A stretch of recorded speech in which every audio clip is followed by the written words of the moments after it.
got those little pin teeth that they can shred all the worm baits you put out there. You don't think this just goes a new line of Airbnb? Yeah, look, yeah, look. There's the old thunderbox. Yeah, pretty.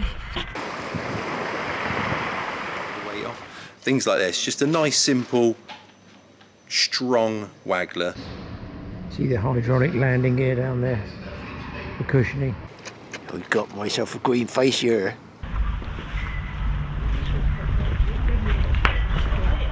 So down on the beach, going to give it a go again. This time we try something a little bit different. Fishing into the dark, so it's about the only time I can get any fun. I'm going to be using small hooks. But I've made this rig up now. You know what I like for inventing rigs. These are Siloam light sticks. They've got to be 45 years old. And I did think about putting them in between, you know, on the rig body itself. So once it gets dark, it's going to light up, hopefully. But what I've done is tie, where the leg clip is there, I've tied an extension of, I don't know, 40-pound line, something like that there, to another leg clip, so that I can put it all at the bottom. I can put the whole light stick at the bottom. I'm going to crack this one, see if it works. The really, really old ones, they might not work. I've got some other smaller ones there.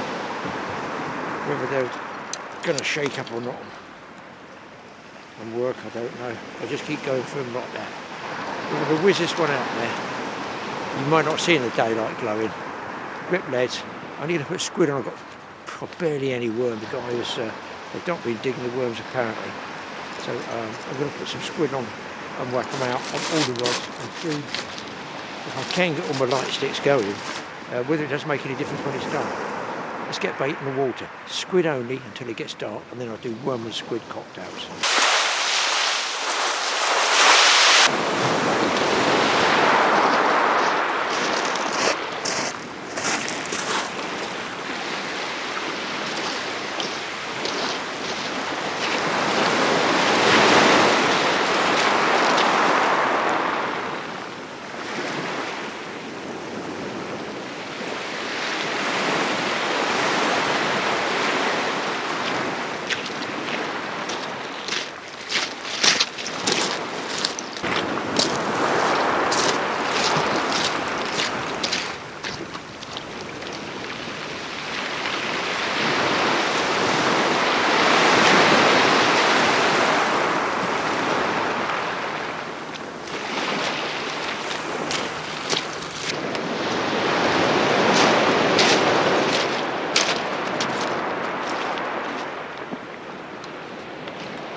I've got some warmed up.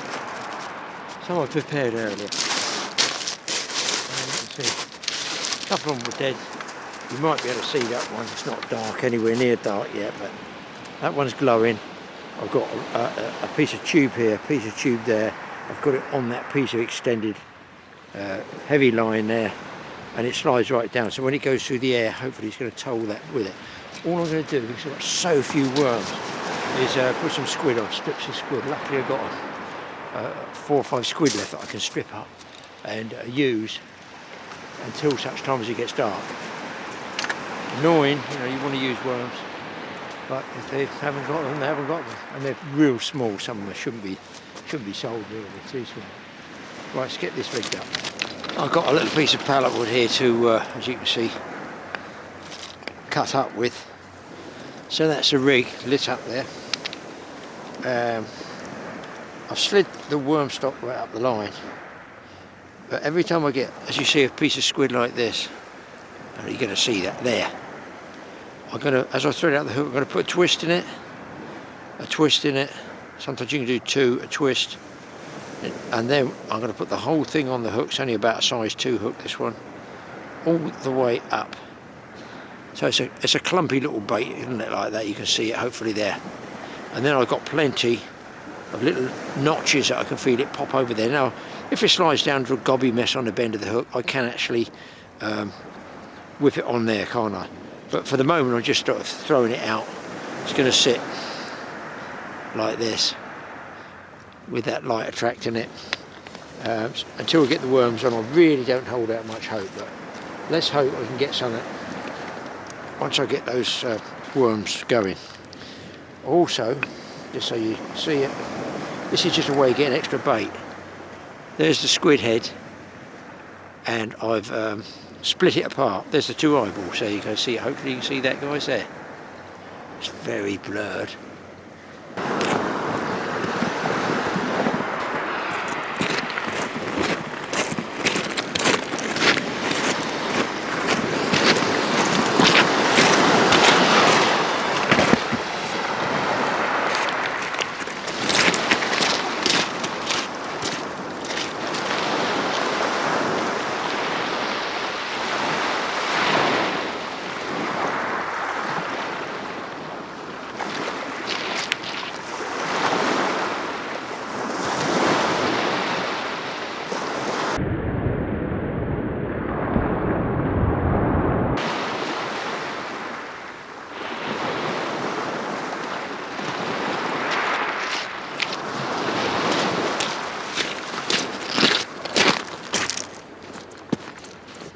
Tide's got quite a way to come up.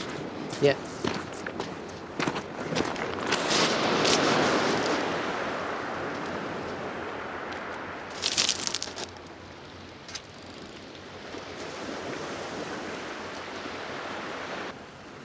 Got a new filter on the front. It seems to be making a straw. Over here it looks slightly pinky to me. Maybe I've got used to the old one. There's another gentleman in the next break, all over, so I've had to come down a bit. Of course, it doesn't matter where you fish, really, does it? Look, it's a massive beach, 4 or 5 miles long, broken up by these wooden breakwaters. Tide's going to come up here somewhere, just along here. It's what they call a making tide. Obviously, it's coming in making, but it's building as well. So it's making and building. Making means it's coming in, building means it's getting a bit bigger each day. So hopefully we can pick off a few fish. Once it gets dark, the darker it gets, the brighter those lights are going to seem. The isotopes and stuff out there, the light sticks. And I've got a couple to go up here on the rod top as well. It's just nice to see that first rod rattle. Well, it's getting dark now. I'll just give you an idea what these look like. This particular rig I've got, obviously just a straight 3-hook flapper.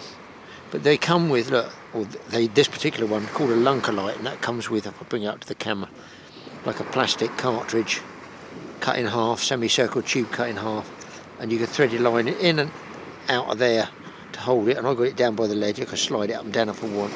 This is the large size. Now if you had a smaller one and you didn't have the right size for this cartridge, I've also put small ones in there.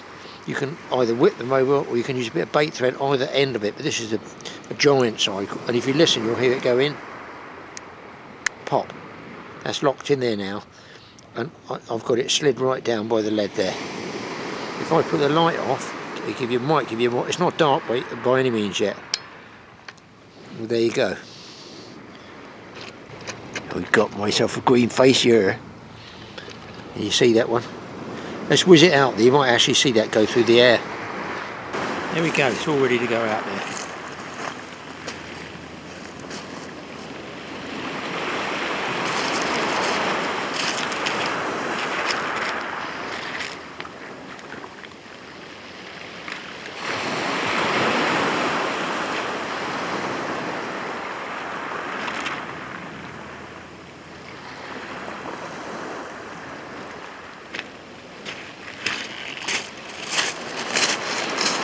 That's really weird seeing it go through the sky like a sort of meteorite. Quite fun.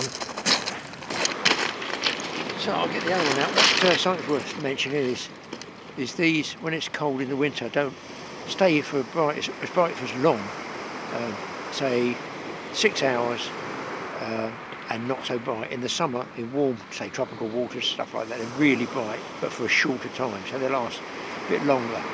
But I've kept this one in my pocket, warm it up, snap it in, send it out. So if you want to get really into it, you could break 3, crack them, mix the 2 chemicals together, shake them. You could crack 3 and then keep one in your pocket every time you bring your rig in. Pull this one out, snap a fresh one in so it's brighter, if that makes sense. I've tipped it up with some worms. Let's heave it out there. I'm expecting the bite fairly short, the next half hour.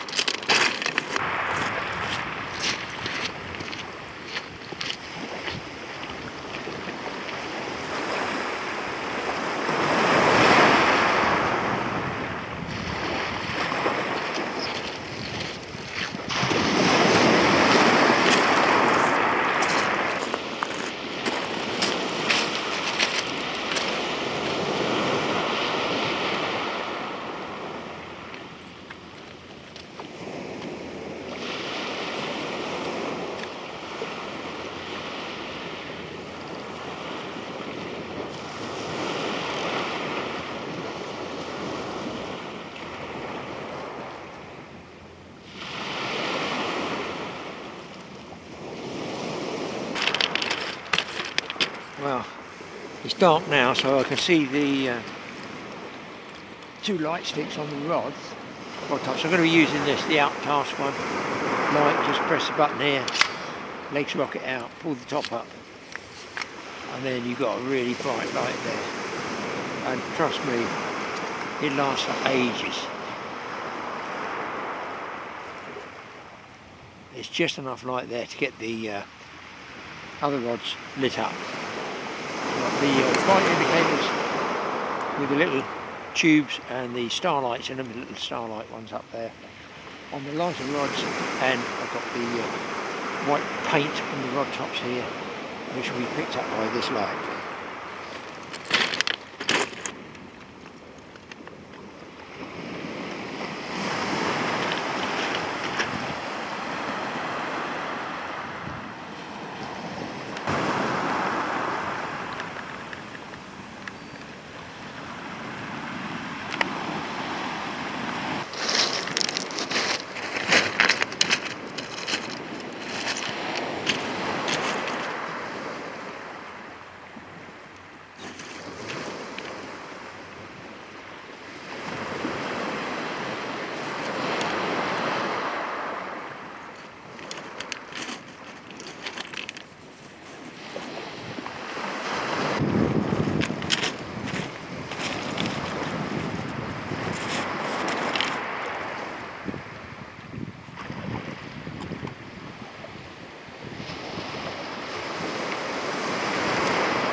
Of course, the other thing is, when I do these tests before, I generally have one rod with a light on and one without, or vice versa. You know, it doesn't matter, just to alternate it.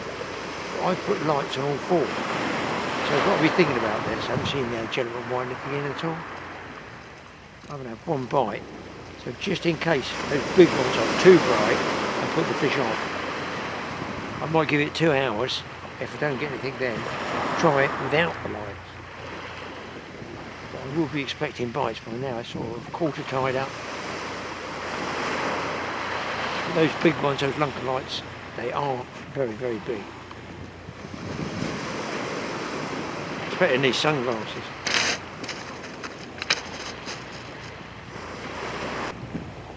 Pleasant enough night. Just need fish.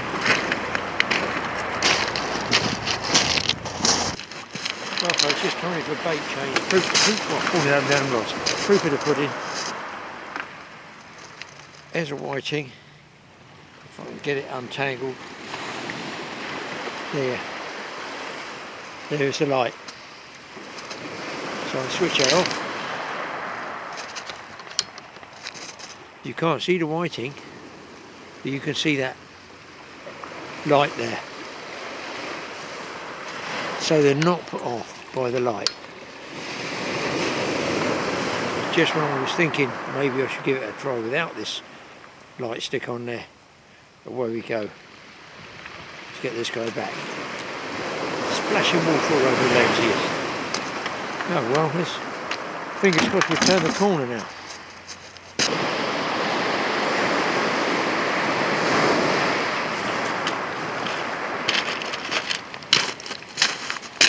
So again guys, whiting and the light. And that one is, you can see the lights there and the whiting's on the first hook right by it. So, happy day. Whiting that one. You don't see him there too well, but just going to get him back. It's a fox round the back here. I want to go and get the wood for the fire. I might get that, but every time I move the fox is there.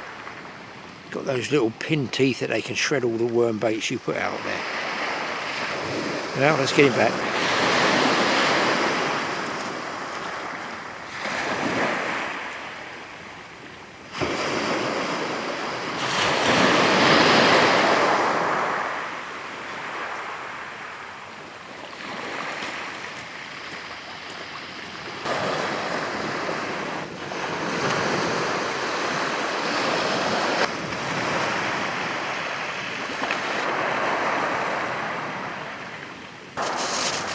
Well, something at least, people. A couple of whiting, and some other bites.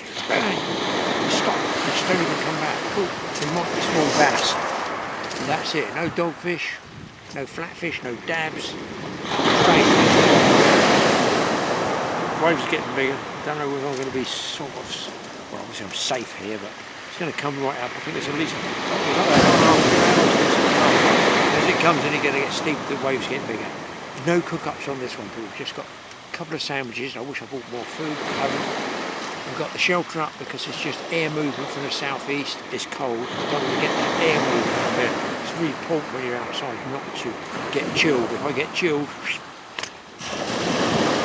not having had the flu jabs, I'll just be a bit careful. I think I've had enough jabs in the last 5 years.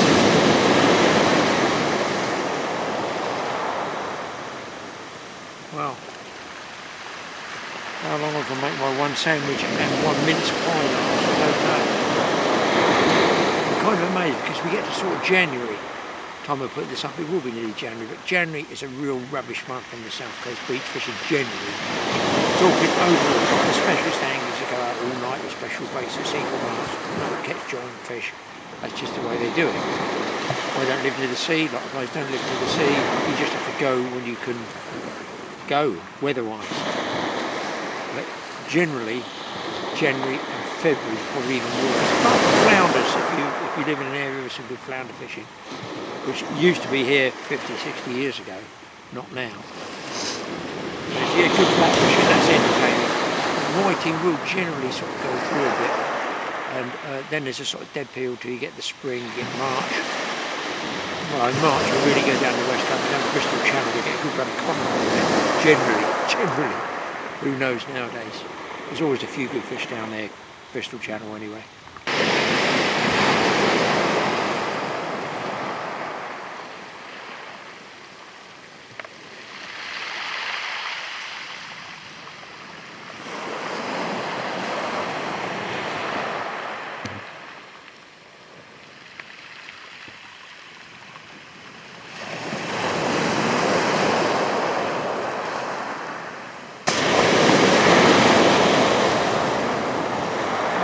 Right up here. I thought it was 10 o'clock or something like that, but if it's at 10 o'clock I would be submerged. I feel in the next 20 minutes this will be about it. It's just cut up inside there, and I'm on a bit of a headland here, a little shingle headland, so I think it must be 8:30. It's now 5 to 8. I'm going to give it till 8 o'clock. I've had a couple of other bangs, nothing came of them. Some I've struck on, nothing. So I'm going to take the lights off, all those lights off, with the ebb tide down, top of the tide and ebb tide down, just see if it makes any difference. See if it makes any difference. Increases the bites, I don't know.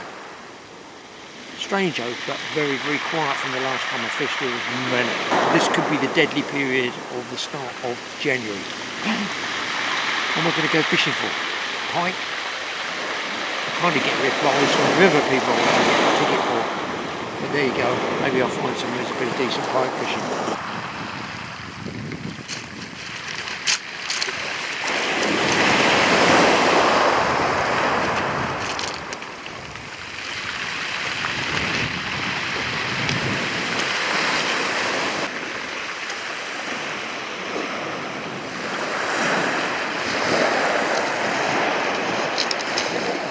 wish I could say I saw the bite, but I didn't. But it's a whiting nevertheless.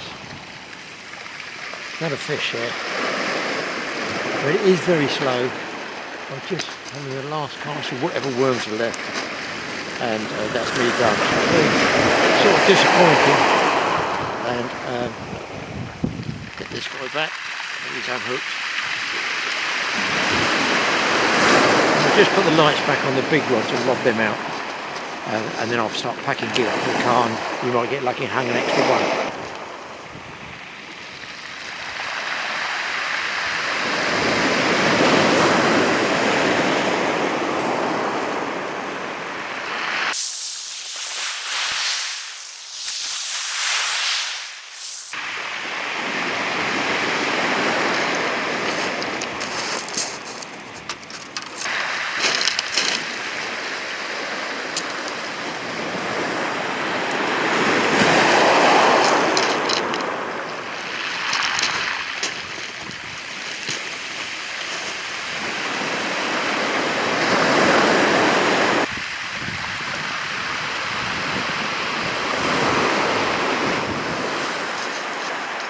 Finally, people. Double hit of whiting. Put the light back on. I've got 2 whitings straight away. Isn't that strange? I mean, they're not big whiting, but it's just bizarre how you make a change on, off, on, off, on, off, you know. And then look. Just like the red bus, number 49. 2 come along at once. And there's a light. Wow, nice finish anyway. I'm literally down to ghosts of worms. Gratefully acceptable. Nice to finish with a double.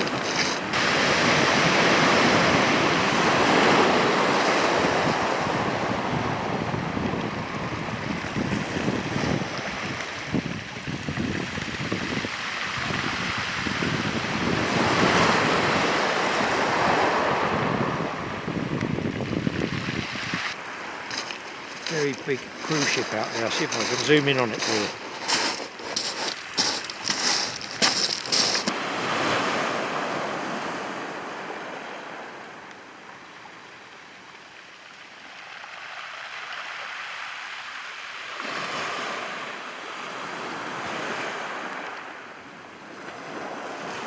That is a lot of electric light bulbs, for sure.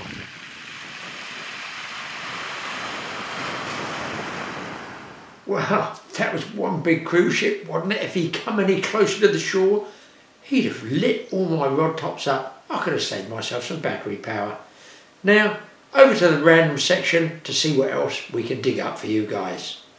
Well, my goodness, is this not a beautiful picture of the English countryside? Look at that. Blue sky, puffy white clouds, and some really, really old buildings. So I travelled down with the wife. I think was it on the South Downs? I can't remember where it was now.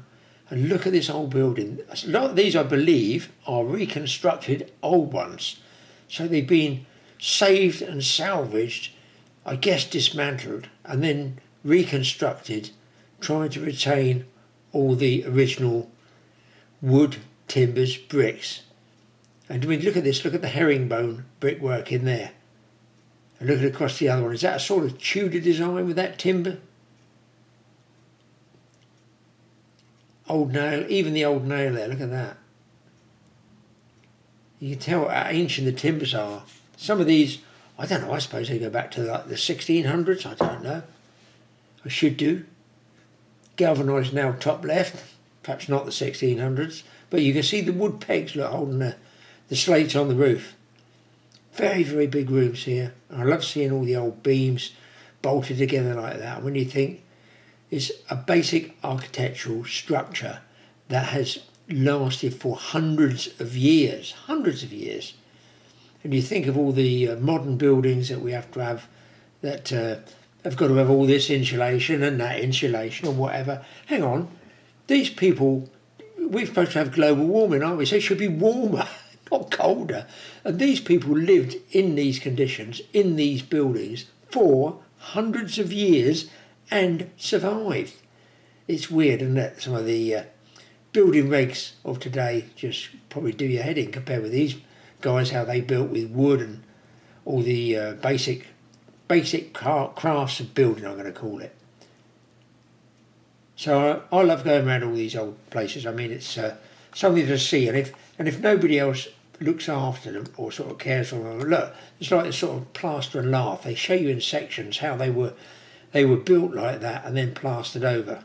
And here's a lovely one with what I call it flint. Well, I didn't know, but Hampshire has one of the best types of flint ever. But what I did notice, other than the lead-like windows there, is that the faces of all these round stones have been chopped off. See, so they reveal the black flint there. Was that just for aesthetic value of the time? I don't know. And look how wide the thatch is. It's enormous. So a big overhang there which lets the rain drop off away from the building. This one had a giant fireplace there, because don't forget there's no radiators, there's no electric fires. It is wood only for your heating. You can tell that by the smoke there, and even smoke on the ceiling. Look. Huge beams in this one. Very old building. It's just amazing these have been cared for and looked after like this. And the very basic wood, beautiful wood doorway there does the job. Other people looking around, they show you in sections as well. They've taken it apart in sections. See the roof, so you can see like a plaster and lath they used to have there, how they used it. So it's a good experience to see how some of these buildings were built. And that looks like an oven there, a fire, and a bread oven. I'm calling that a bread oven. I'm now an expert in old stuff. I've been to see so many. I'm calling that a bread oven. And there you can see how they make the lattice work panelling. This is, just interrupting, it's not wattle and daub, but I recognise the wattle because I've done some of that with my son with clay. Yeah. This is lime, is it? What would that be? It is daub. It is daub, is it? Yeah, yeah. Daub is made out of a bit of clay, a bit of earth. Straw and stuff, straw, yeah. And probably a bit of cow poo as well. Yeah. And that would be just a lime wash over the top of it, would it be? It would be a lime wash over the top, yes. Because what you'd do is you'd put a coat initially of the daub in there and tease it into the wattle. Yeah. And then let that dry for about a week or so. Then probably, if you were doing it nicely, you'd put a plaster coat of daub on the outside of it to make it nice and smooth. Let that dry for a week or two, and then you'd lime wash it to make it nice and white. Lime wash, that's what I'm thinking of, yeah. But it's amazing how hard it goes. I've done bits with my son. It's like concrete, even just the clay and the straw. Once it does dry, it really does dry hard. Yeah. Yes, I remember the first house that my wife and I moved into, that had lime wash all over it, and you had to get rid of all of the lime wash on the ceiling before you. Here you can see an unusual carved chair and a curved staircase going up. They did have the rise and footfall were quite steep and narrow on a lot of these buildings. I suppose to utilise space, and there is wooden bed that's made up. Can you imagine? You would survive in there, of course you would, people did. And a little fireplace there, a chair, and that's about it. See, it's very, very steep, a winding staircase down, short treads. And walking downstairs, it leads out onto the garden area. I'm going to call that like a cottage garden. Just a little small bit there.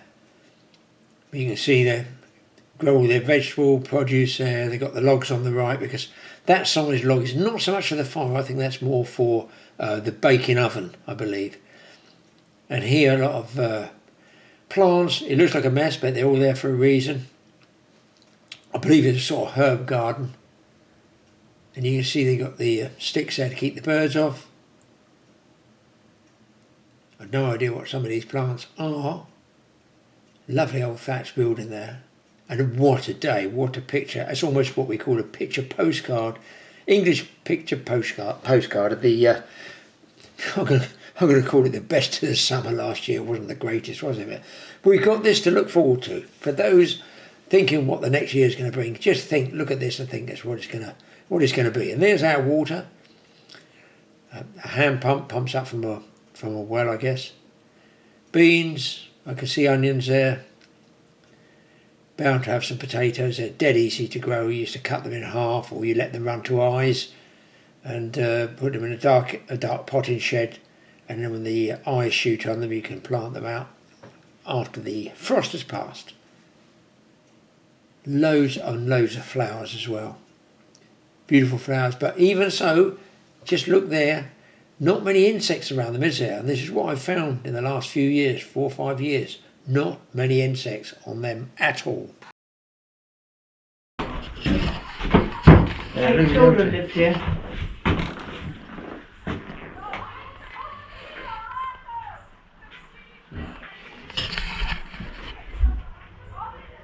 I'll shut the door. That's a proper old range. Everything you want here, you could remember these. Your gran had them, that type of wooden one. I'll probably still have them now if I had a chance. Oh, you do washing out, don't you? There's a wooden draining board.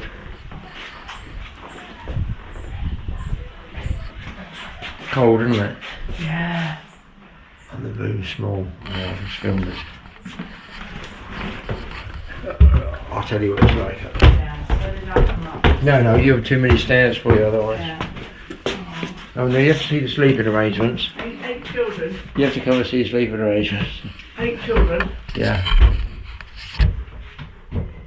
They obviously, plenty of time at night to amuse themselves with no television. Oh look. Oh love it. Oh my god, yeah. Oh.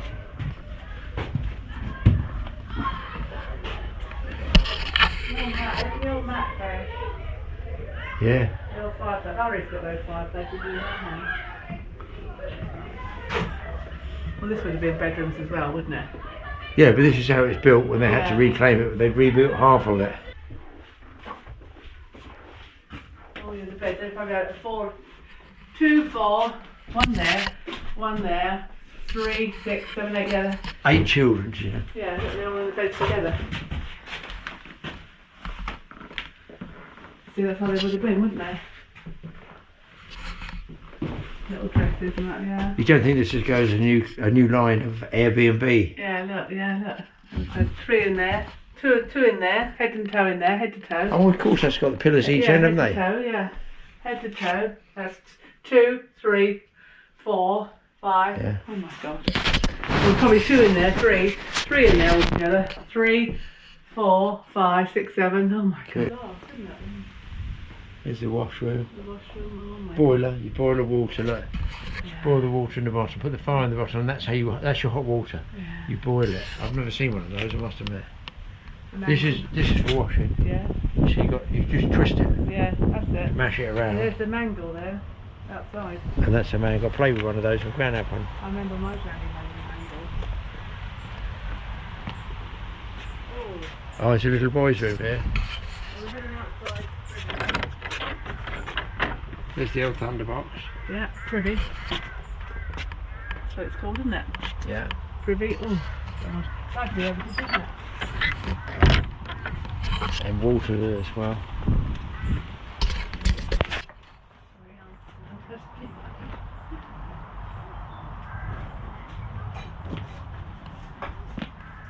Oh, it's a cattle transporter.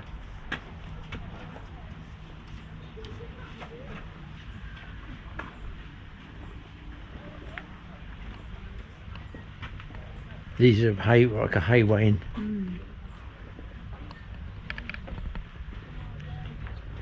Put all the hay in them, and that's to put the outside of the hay. You know the big ones. Yeah.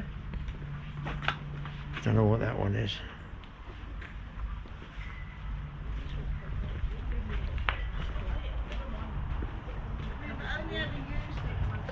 The true Sussex wagon. Gosh.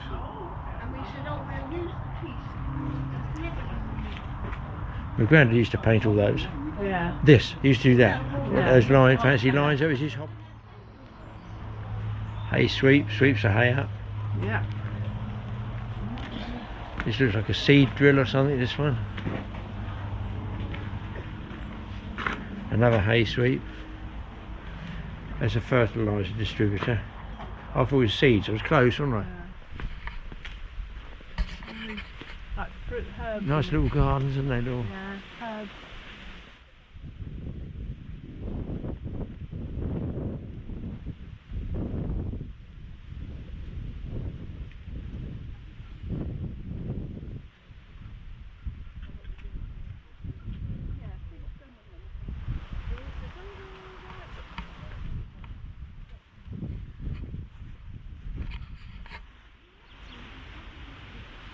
Oxeye daisy. Oxeye. Oxeye. Traditionally used as an antispasmodic, especially for whooping cough and asthma. There you are. Oxeye daisies. We've got those. I think this is just to keep the birds off, that sort of cane effect across there. They'd probably find there'd be peas, because when I used to grow peas, the birds would muller them. Slugs first, and then the birds. Again, look at how thick that thatching is. It's another one that's upstairs, downstairs type of two-tier. Didn't seem to do too many 3 stories. I guess that was the average size for a family. Home was just downstairs and upstairs, 2 rooms, downstairs, 2 rooms, downstairs. Lattice work window. I'm guessing that one's been covered over a bit, you know, just got to stop it, sun bleaching everything. And you can see here this one's got regular, it looks like just straw, it doesn't actually look like thatch to me there, but it must be. Still see the seed there. But that's a strange one, but obviously a great insulator. You would keep warm in there once you've got the entire building warmed up. It would have been for storing corn years ago, if I'm right. There's no sign here.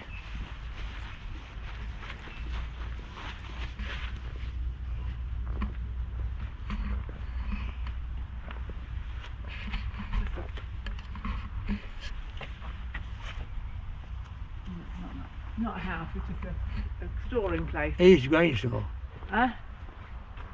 Storing place.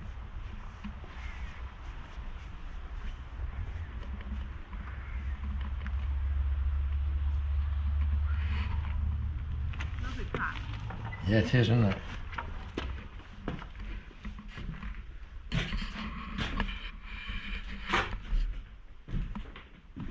Quite a big area, but you can see there's a work section. There's the old sack barrow, and that's what they call them. Here are the sacks, I guess hemp sacks for storing the corn or whatever they're going to be using up there. And the sack barrow has a very, very small lip on the front of it, and there's the scales at the back for weighing them out, and the right hand piece is for putting the sack on. Very, very small lip on a sack barrow just for wheeling it around. And this would have been a working one years ago. Not sure what that is, maybe for bunching the leftover thatch, I don't know. Well, there's some amazing old buildings here. I just always marvel at. They've been there, put together, taken down and put together again, and they're still standing there. And if they don't get in horrendous weather in the next 100 years, they'll probably be there in 100 years, and my grandchildren's grandchildren go and look at them.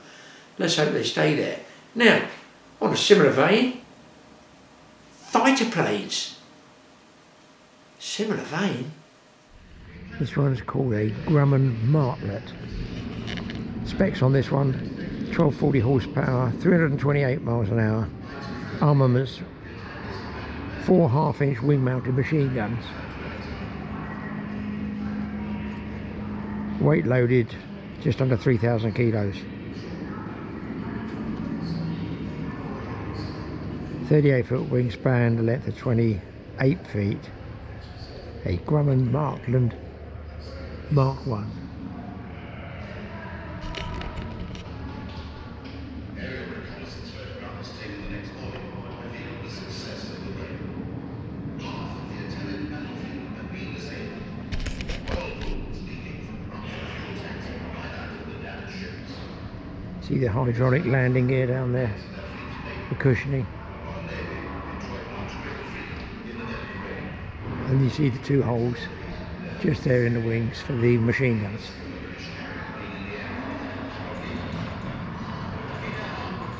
Quite a short, dumpy looking aircraft, this one.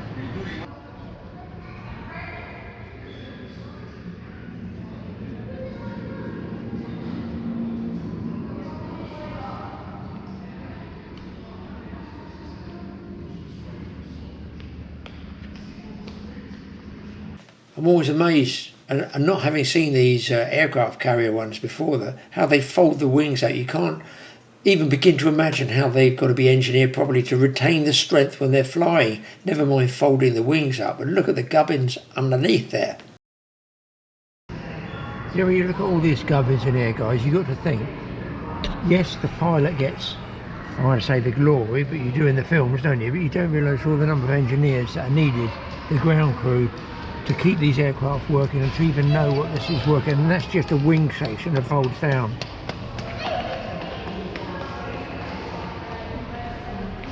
It's a sort of masterpiece of engineering, really.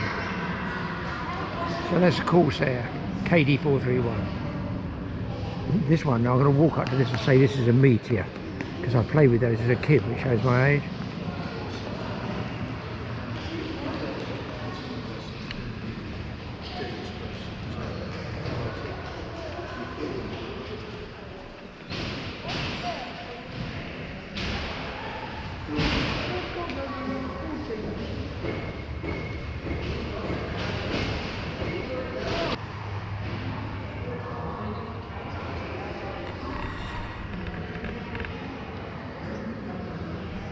In fact, right again, it's a Sea Vampire. It looked like an old Meteor that I used to play with as a sort of dinky toy. But that's one of the first jet ones.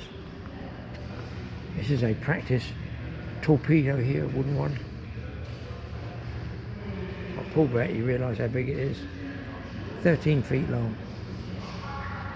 Some of these engines are huge in there. Obviously, they have to have a huge payload. Is that an air scoop at the bottom for the engine to drive the air into, say, the carburetors or turbochargers, whatever they use? Somebody out there in plain land, let us know. And a different configuration of folding wing there. So this one carries 650 caliber, 6, I did say that, 650 caliber machine guns. Now what do they call it, the Hellcat?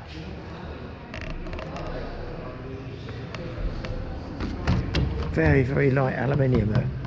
Look, very light.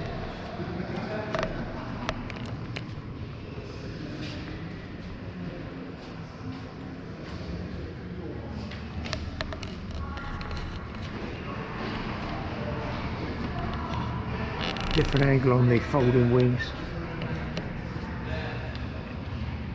There must be some hook that locks it down when it does fold up hydraulically.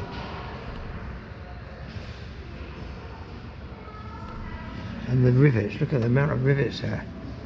There's overlap that way, so the wind is going this way and it feels like they overlap each other that way, rather than the wind. Think of a boat, and the water would go up under there, wouldn't it, if it was joined that one over that one, so it goes obviously the other way. Look at the stuff in there. And this one has bombs as well. As well as 650 cal machine guns, it has 6 60-pound rockets or 2 1,000-pound bombs. So the carrying capacity is probably over 2,000 pounds. It took part in the attacks on the German battleship Tirpitz, operating all over. Entered service in 1943. Another folded one, because they had to fold the wings down to get them on the aircraft carriers, didn't they? I mean, that's part of the system of a sort of split wing like that. This is a Grumman Avenger, 1943 to 55, a 3-seater torpedo bomber and anti-submarine strike aircraft. It had a 1750 horsepower Wright Cyclone engine, speed of 262 miles an hour, 1,000 miles with 2,000 pound of bombs, 8 times 60 rockets, whatever that means, 2,000 pound bombs, or depth charges, or torpedoes, and 4 guns. So that is quite a big animal for a sort of fighter aircraft. Fighter bomber, would you call it, guys? Military fighter bomber, as opposed to a fighter. Big arse wings. And here, look at the engines. I did the Spitfire one at Biggin Hill, and I was gobsmacked by the size of these engines. There you go, look, the Rolls Royce, probably the Merlin. V12 piston, 1650 cubic. So there was 790 horsepower. They produced of these 160,000. The Rolls Royce, yeah, Merlin. It's one of the greatest aero engines of all time, it says. Began by a private venture in 1933. It is, you look at the size of me, right? It's immense, is it not? It's huge, it's absolutely huge. The power it generates to lift all this metal off the ground together, not just the metal, the rest of the aircraft, the guns, the bombs, the ammunition, the fuel. So the power it generates is absolutely gargantuan. Even got, look, are they injectors, spark plugs, whatever. Now that's something you don't see every day in a supermarket, isn't it? That's right, giant fighter planes with machine guns. Don't say we don't give you something different in each film. If we can, we will. Let's go down now, see Mark at Todber Fishery and see what he's going to show us in the way of some of the latest tackle, gizmos, gadgets, whatever. Might help you guys pick up the extra fish or two. So Mark, I'm down here at Todber, and Mark's pointing me in the direction of one of their match lakes. You've got no match lakes on, match fishing on today, have you? There's nothing there? No opens or club bookings today. It's pretty quiet out there. I've come down just to catch some stuff, you know, to have a little bit of action. But I was talking to some guys in a car park out there, and they were matchmen, and I'm sure that I asked them, is the record still about £700? They said, you must be joking, mate. Do tell us what the match record is. Well, it's well in excess of 1,000. If I said exact pounds, I would be lying. But it's in the, it's, I can't even remember if it's 12 or 1,400, but that's amazing. It's too many, really. But it was never kind of how it was meant to be. It's just during lockdown, it exploded. We never put any extra fish in. It's just got the fish have grown, but also their feeding habits with how they were fed, I think, during the lockdown period had a lot to do with that, because where we supplemented the fish's food because no one was allowed to fish, you fed them in close. So what you're finding is now in the matches, all you need to do is fish a top kit +1. That would be how long in metres, so the people know? So 4 or 5 a lot of the top kits now, they use, without getting too technical, what they call a short kit plus a, so somewhere in the region, let's say 2.5 metres. That's as far out as you need to be. And because of that, they're literally fishing that close from the get-go. It used to be you build up your swim, you fish it out, then you feed your margins, and you come in the last hour. It's not like that here now. It's literally from the off, in close, straight in from minute 1. But how do they get these fish out? Is there a technique to getting them out on a? I imagine on a pole, on a running line. Or what? I mean, with those kits that they're using, which anybody can buy, they're not, and they're relatively inexpensive. Do you do them in here? We do the top kits. We do those. They've got, I think we've briefly spoke about before. They have the side puller elastic.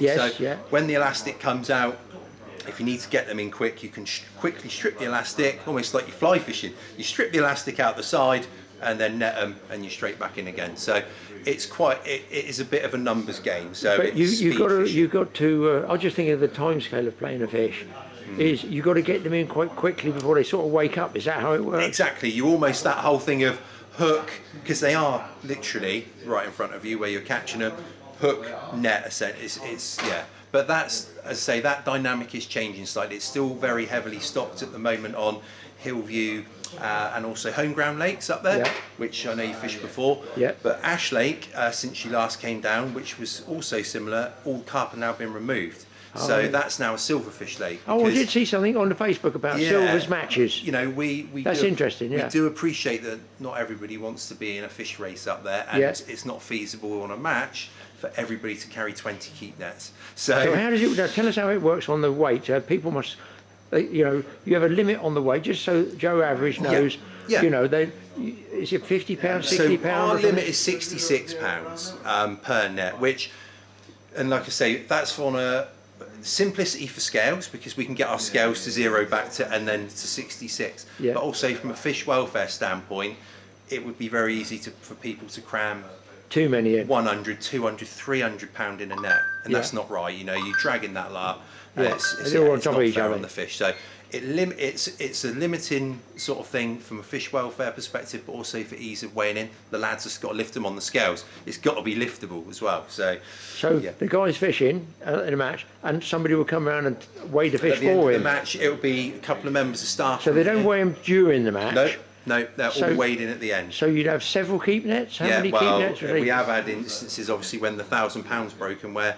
you're over 20 keep nets. One man? One man, yeah. So they're in the water? Yeah. The 20 keep nets? Yeah. Well, what I'm trying to get my head around is, I thought they take the £60 out, weigh it, and give you the man an empty keep net back. That's well, right. there must be a phenomenal amount of head of fishing. Oh yeah, it's Do you great. know? Yeah, it's unbelievable, and that is where this. I don't know if you're planning on coming down again this year, but that will be changing this winter. So Yeah. even we've changed the one lake completely, and then we've got plans for the other two up there as well. And then obviously Fur's the small one, which I know you fished before. That's just top of the hill. That's going to stay Yeah. much the same, because it's great for youngsters with just the 6 pegs. It's got good shelter from the trees. That will stay pretty much the same, but Hillview and Home Ground will have a transformation this winter. I know my way, one of the carp waters there, and it is predominantly a carp water, he's stocking more silvers, and he has silvers matches. That's right. So the guys like to break it up, and you're not going to get £100 or something. No, absolutely They're not. sort of in the £20 to £40 That's range, exactly, depending yeah. on the size of your Yeah. stock. So what's in those lakes, silver-wise? So silverfish wise is you know, your bream, tench, roach, predominantly perch, but the bream are ranging anywhere from up to say £3 or £4, Yeah. but a lot of skimmers in there, and then tench up to around £4. Yes, yeah, so some nice tench in there, and again roach, perch, nothing stupendously big, but Yeah. a nice mix. It's So when there's no matches, it's day ticket, anybody can come. anyone can go, £10 a day, same as the other match lakes. Brilliant, that is good, yeah. Yeah. So match-wise, what's new on the circuit? What's fairly different? You know, brands like Matrix are always bringing out new products. I mean, they're you know, a massively popular brand, and one thing which, you know, and I don't know if we've actually got one here at the moment. I'm just going to have a look round, because they recently moved a few things here, which is there we go, quite an interesting product that wouldn't have possibly existed a few years ago. With the numbers of fish clicker. that are being caught, a digital version of a clicker. So now obviously that must be linked to the number of fish you're putting in the net, so Exactly. you must get penalised if you're over the top. This do you? is, yeah, so if you were trying to, with the number of fish you were catching up on our lakes here, for example, just giving our lakes as an example, you need to know what you're putting in each net. So with that £66 limit, you can easily go wrong. I mean, regularly, most weekends, we have people that we don't disqualify their net here. What we do is it gets knocked back to £50, but it's quite regular where people have misjudged it and their £66 instantly bottoms the scales out. You will still make mistakes if you're not obviously fully concentrating. But a clicker of some description, this one being digital. What would you say on the match lake is an average for £4 each, something like that? Yeah, I'd say on £5? average, yeah, So probably there's around reasonable 4. size big fish. Yeah, on average, yeah. But then we had a £49 catfish caught. Oh, no. In a match? That was on Sunday. That no pleasure, young lad. Oh, really? Yeah. And there are different elastics, anything You've different got there? your hybrid elastics, solid elastics, hollow elastics. Absolutely, like tons of choice now. People are really spoiled through to like Census, who are a French brand, one of our more popular brands.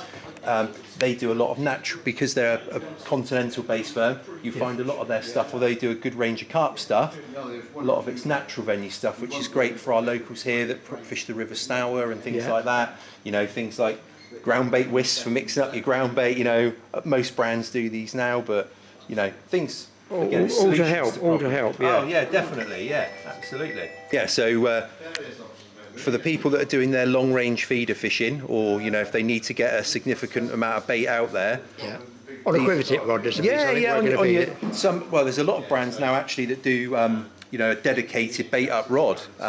Really? People have actually started spomming and spodding in match fishing now, but these are more of a traditional style of feeder where you've got the just the weight at the bottom just to aid the casting. As you can see, it's a relatively big size of feeder. Load that up with bait and pre-bait your swim, but yeah, this one weighs 20 grams before you've even stuck anything in it. So you need a pretty pokey rod, otherwise you have a Absolutely. light quiver tip rod, you can be in trouble Yeah. trying to whack that a long way. Yeah, absolutely. Either way. Yeah. But this is just the kind of feeder fishing on natural venues is something that's sort of grown in popularity as well, and Census do a great range of that stuff. And when they're fishing in the margins, is because Joe probably can fish here as well, the ordinary guy can come with no match. What would you suggest? A ready-made pole rig or floats? Any particular float is popular for the margins? I would say in terms of I'd keep it very simple and very strong. I mean, in terms of your actual end rig, I'm going to call it. End tackle, let's say your end rig, I'd just say go kind of simple and strong. Genuinely, they're not rig shy or anything like that. Just keep it very simple. If you're waggler fishing, a good strong waggler, it doesn't need a lot of weight on there. Keep them short, you know, nice and easy. And with regards to pole floats, just something that's very robust. So if guys don't have a pole, they're just an angler come in for a bit of fun. Yeah. Any floats you could recommend there? Yeah, I would say if you were just coming along and you wanted a regular, you're right, Ricky, a regular float. Again, these are slightly on the larger side. I tend to just show people when they come up, particularly the youngsters. Yeah. They take obviously slightly easier to shot, but also, you know, nice and robust. You know, very simple float, or even some of these. Pick one up there that someone's actually pulled the weight off. Things like this, just a nice, simple, strong waggler. And hook size and line, Hook that's size, all you need to know roughly. yeah, wouldn't you? I would say I wouldn't go any less than say 4 to 5 pound hook length. There's just no point. And then 12, 14 hook. Yeah, That's it, yeah. Yeah, nice wide gate. Are you barbless here? Barbless, yeah. The corn supermarket Lunch and baits. meat, people it's more all than welcome to bring their own, bread from outside, lunch and meat, sweet corn, all that good. stuff. A lot of that supermarket stuff's usable in Absolutely, here, you know? yeah. And the cost of living crisis, you know, some of the people, you know, they want to get value for money. Definitely. So they can come in here, probably get some of a bag of your pellets. Need a bag of our regular pellets, and on the hook, fish and straightforward sweet corn. Or one that we do sell a lot of is the soft hook pellets, which mimic the pellets. One of them, 6mm pellet, job done. Well, I think the best thing I would do now, Mark, thank you for the time, is to get out there with a rod myself. So much tackle to buy, it seems almost endless. In fact, by the time you buy all that stuff, is there any time for any fishing? You need to go fishing at the end of the day, never mind the gizmos and gadgets.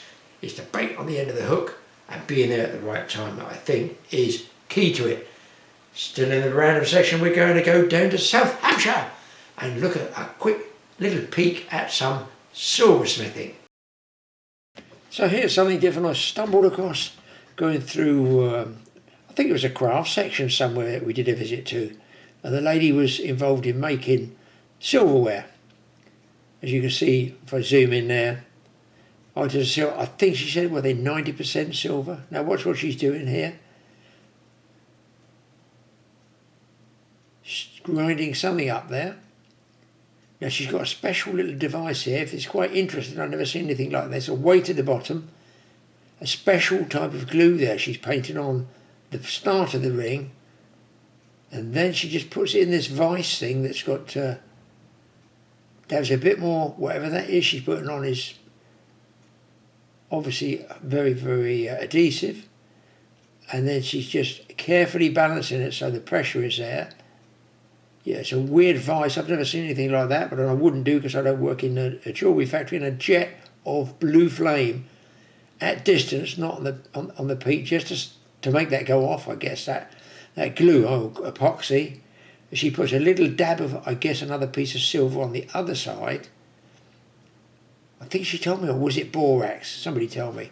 And then look, she's just fanning it, then moving it this time, spreading the flame evenly across there to do whatever that does. I can see the colour getting hot there on the inside of the ring. So that's to glue that star onto the circle of the ring, which I've never seen before.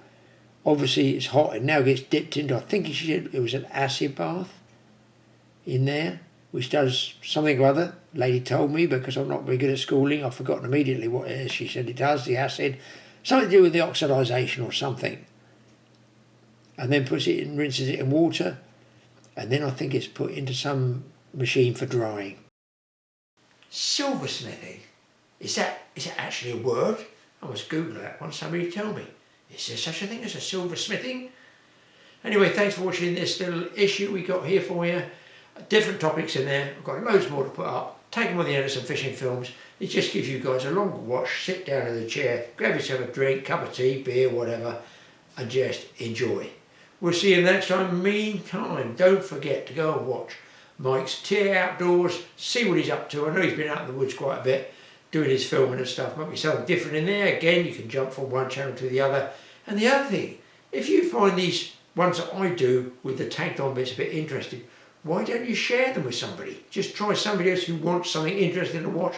Nothing on TV, everybody moans about it, or nothing to watch, nothing to watch. Or say, hey, I'll send you the link, have a look at these. It just gives somebody else something to watch for free. We'll see you hopefully next week.